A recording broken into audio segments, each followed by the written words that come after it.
그 위는 아담이요 그 위는 하나님이시라. 아멘. 오늘 본문은 예수님의 족보 이야기입니다. 창세기를 비롯해 성경 곳곳에 족보 이야기가 제법 등장을 합니다. 성경은 그냥 족보 이야기를 그냥 말하고 있는 것이 아닙니다. 족보에는 굉장히 큰 의미가 담겨 있습니다. 오늘 본문 역시 누가가 누구를 낳고 또한 낳고 쓴 본문이지만 본문이 주는 분명한 메시지가 있습니다. 오늘 본문을 함께 살펴보며 알아보도록 하겠습니다. 내용 관찰 1번입니다. 누가는 예수님의 족보를 어디에서 시작합니까? 이 누가는 예수님의 족보를 요셉부터 시작을 합니다. 우리가 잘 아는 것과 같이 요셉은 어떤 사람이죠? 예수님의 육신의 아버지입니다. 요셉의 족보를 이야기하며 예수님의 족보를 이야기하며 요셉부터 말하는 것은 이것은 예수님의 평범함을 우리에게 분명하게 말하고 있어요. 예수님은 완전한 인성과 신성을 지니신 분이시죠. 성령의 능력으로 비록 잉토가 되었지만 예수님은 우리와 똑같은 완전한 인간입니다.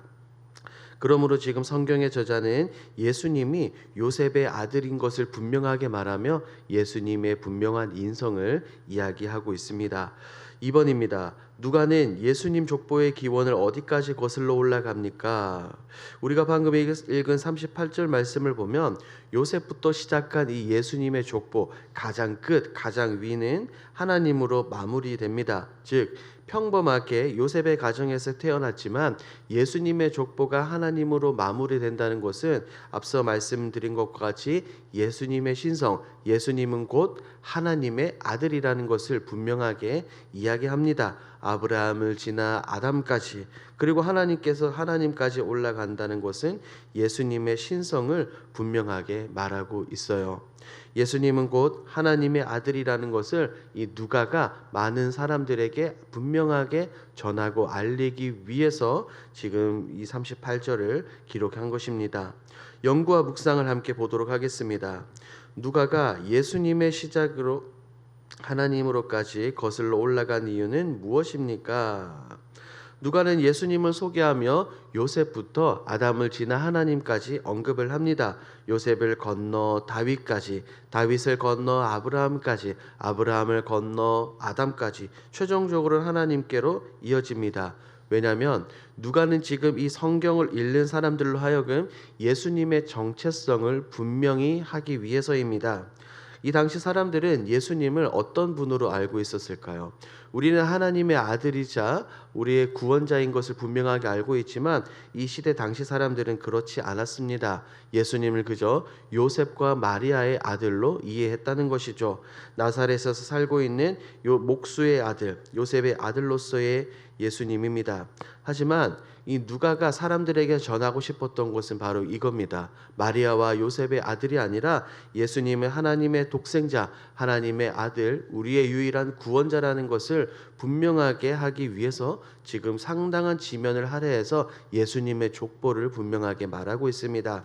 유다 지파, 다윗의 자손, 메시아에 대해서 분명히 이해하기 위해서 지금 예수님의 족보를 언급하고 있죠. 느낀 점으로 가보겠습니다.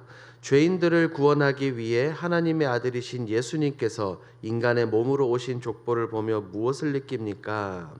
우리는 예수님에 대해서 분명한 이해를 가지고 있어야 합니다.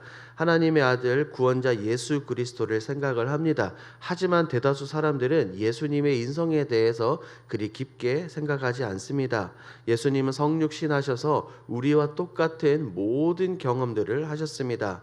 신성을 가지고 계시지만 신성을 가지고 계시기에 예수님의 고통이 덜했던 것은 아닙니다. 우리와 동일하게 아픔을 겪으셨고 피를 흘리셨고 눈물을 흘리셨고 십자가 위에서 돌아가셨습니다. 하나님의 아들이신 예수님께서 나를 위해서 우리를 위해서 이 땅에 오셨다는 사실을 생각할 때마다 저는 무한 감사를 느낍니다. 감사를 고백하지 않을 수 없다는 거예요. 만약에 제가 예수님과 동시대에 살았던 사람이고 지금 누가가 말하는 이 족보의 이야기를 듣는다면 예수님에 관한 그 마음, 예수님에 관한 그 사랑이 더욱더 애틋해질 것입니다. 그래서 지금 이 본문을 읽고 대하면서도 더욱 큰 사랑과 감사의 마음이 듭니다. 여러분들도 저와 같은 이 마음을 가지시길 소망합니다. 적용입니다. 가족 중 아직 믿음의 족보에 이르지 못한 사람에게 예수님을 전했던 적은 언제입니까? 이 질문을 보며 제 친척 중에 한 분이 가장 먼저 생각이 났습니다. 어릴 적 함께 신앙생활을 했지만 지금은 예배의 자리, 신앙의 자리를 떠났습니다. 그 이유가 어릴 때는 교회에서 주일학교에서 열심히 신앙생활을 했지만 장성하고 나서는 그가 예수님이 하나님의 아들인 것이 믿어지지 않아서 이 신앙의 자리를 떠났습니다. 오늘 본문을 보며 예수님이 하나님의 아들이다라는 것을 다시 한번 생각을 해보며 그분이 떠올랐습니다. 누가가 지금 족보를 통해 예수님의 정체성을 다시 한번 더 분명하게 하고 있는 것처럼 저도 그분에게 다시 예수님의 정체성, 하나님의 아들이신 그 정체성을 소개하고 전달해야 되겠다고 마음을 먹게 됩니다. 여러분들 역시 가족 중에 이런 분이 있다면 해당 본문을 오늘 본문을 함께 나누며 예수님을 소개하시기를 바랍니다. 이어서 결단입니다. 우리 가정만의 신앙의 유산을 만들어 자녀들에게 믿음의 계보를 잇기 위해 무엇을 결단하겠습니까?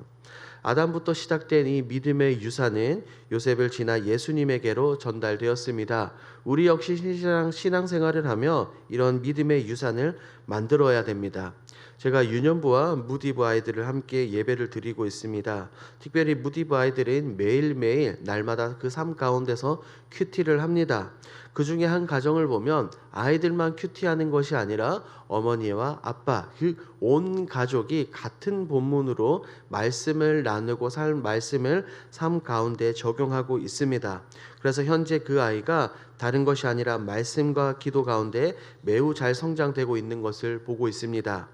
우리는 가정에서 다른 것이 아니라 말씀이 중심이 되어야 하는 줄 믿습니다. 말씀이 중심이 되고 예수 그리스도가 중심이 되어야 합니다. 그렇게 하기 위해서는 우리가 먼저 가정에서 말씀을 사모하십시오. 늘 말씀을 들으시며 또한 찬양을 틀어놓으시며 가정 가운데 선한 영향력을 끼치십시오. 그리고 때로는 남편과 아내, 자녀들에게 많은 축복 기도를 하십시오. 부모의 권위를 가지고 마음껏 축복하시며 하나님께서 여러분들에게 허락하신 그 위대한 신앙의 유산, 믿음의 유산을 만들어 가십시오. 그럴 때 놀라운 은혜가 여러분들의 가정에 흘러 넘치게 될 줄 믿습니다.